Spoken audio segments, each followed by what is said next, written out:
He directed accurate artillery fire on the assaulting Germans. The desperate enemy soldiers set fire to the building and were preparing to close in. Lieutenant Pearlstein skillfully withdrew his men to a new position.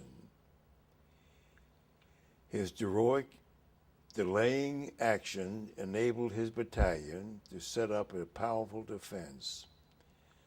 Lieutenant Pearlstein's courage and initiative reflect great credit upon himself and the military service, but the command of General Hayes.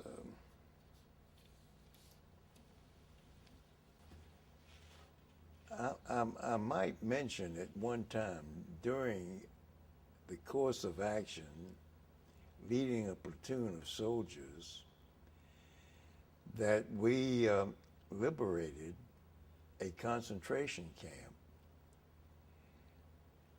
And the prisoners, of course, we were combat soldiers, and all we had with us was our K rations, and we gave them what we had to eat.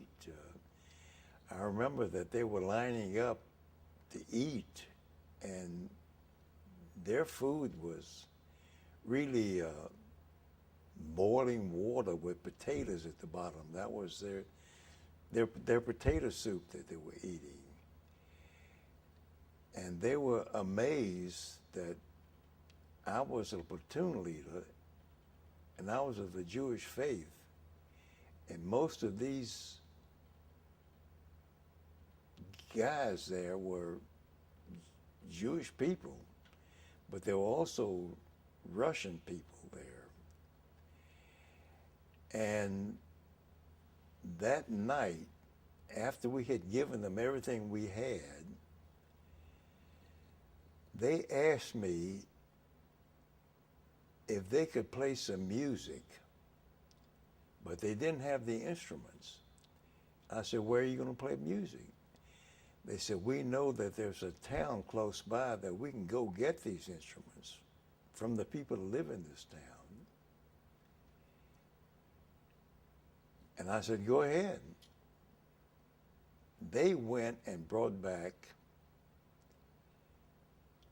all sorts of saxophones, all sorts of instruments. And that night, they played music,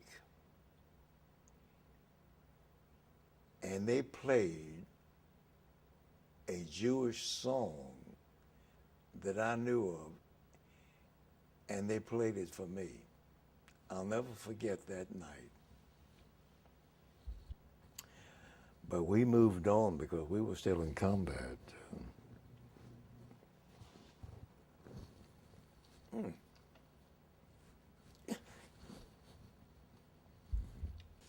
On VE Day, of course, I was still in Europe. And we came back, going overseas in a ship. I think I must have been the sickest man on the ship. I couldn't lift my head up. There was one occasion I had to pull what was called hold duty. And my company was actually on a transport ship that was, their location was underwater. And I remember sitting on that chair in that deck, and these guys were on hammocks. They seemed to be enjoying themselves, and I was so seasick I couldn't hold my head up. And they finally had to put me to bed. But coming back, I was no longer in combat, and I was on an upper deck.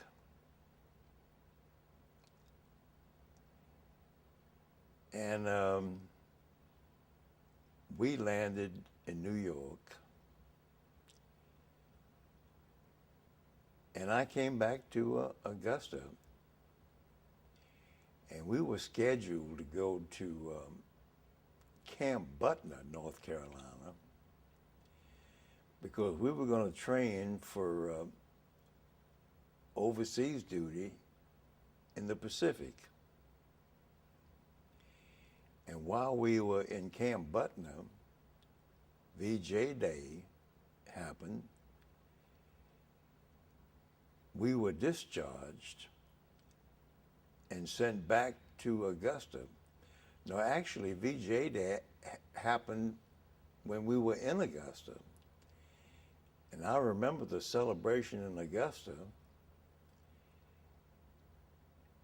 and I couldn't go down on Broad Street in Augusta to participate because I just felt peculiar. I felt, after being in the Army for 5 years, I just felt the civilians were, I don't know who they were. I think something was wrong with me.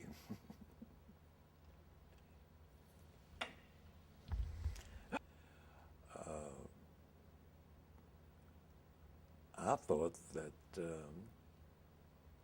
this was going to be my life for the rest of my days. I thought it would never end. I couldn't see the German army surrendering. I just thought it was going to be forever. And of course, I was a happy individual when it was finally all over with. And I came back to this country and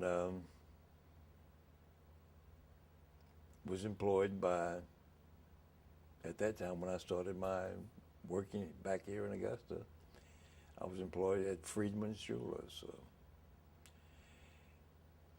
And I was there for 10 years when I elected to go in business for myself.